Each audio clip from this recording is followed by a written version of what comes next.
On the morning, the new flag rose over Sankora. The crowd filled the capital until the earth seemed to breathe under their feet. Women in indigo wraps climbed onto stone fences. Boys waved palm fronds, and drummers stitched thunder through the air. When the old banner came down and the new cloth unfurled, silence rippled through the city, and a teacher named Mariama Kande pressed her palm to her chest, feeling the old scar beneath her thumb where a baton had once split her skin. The mark of the day she first stood against the empire.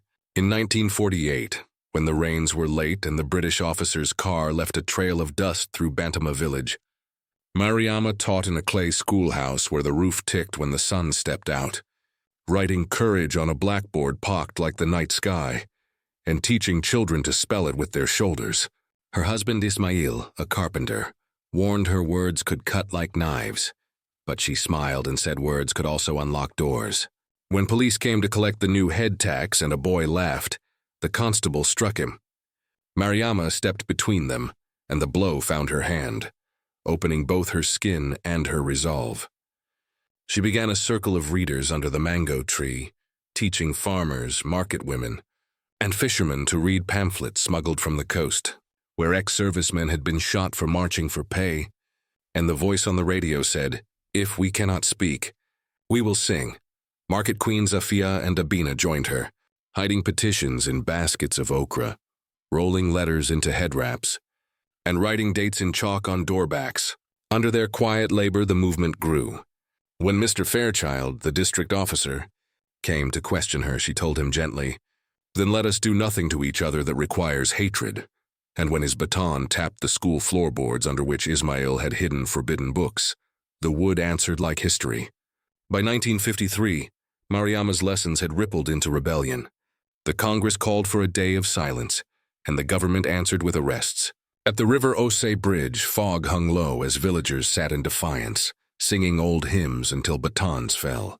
Mariama was struck again, but rose with the help of journalist Kweku Bayo, who filmed what the empire wanted unseen. She was jailed with women who turned humming into chorus and walls into witnesses. Released on bail, the market queens scraped together. She returned to teach until prison came again in 1959. Through a cell window the size of a hymn book, she wrote to her pupils on the backs of charge sheets, telling them to learn to read without sound.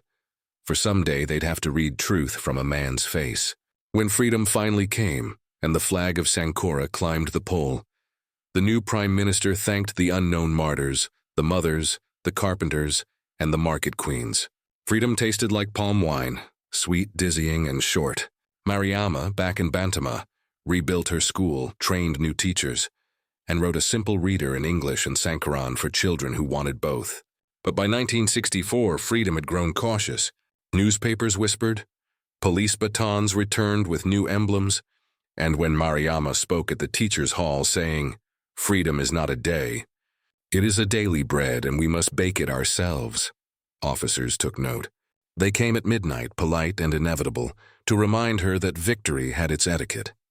She signed the paper that said she understood, not the one that said she agreed.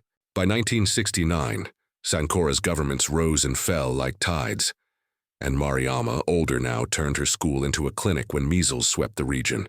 The midwife from Gedima came with gauze, the market queen sent a refrigerator, and Ismail built shelves from an old desk. When journalist Kweku returned, camera on the porch, and asked if she regretted anything, she said, "I regret the names we never learned, but regret is not a home. We cannot live in it." At the River Osei Bridge Memorial, she told a story of a seamstress who mended a flag so neatly that no wind could find the holes, and said stories were bridges too. When she placed her hand on the rail, her scar grew warm, and the film of history looped back to the flag's first rise. The camera found her in the crowd lifting a stranger's child so he could see the colors wave, and the narrator's voice whispered that freedom in Sankora was built from chalkboards and kitchens, from women who kept keys and men who learned to listen. Did not arrive shining, but in pieces, carried by those who believed in wholeness. If you look closely at the flag's hem, you can see fingerprints pressed into its cloth, one belonging to a teacher who taught her people to spell courage, and then to live it. And in the hush before the drum's return, You can almost hear Mariama's calm, ordinary voice reminding her nation. Freedom is bread that rises only if you knead it every day.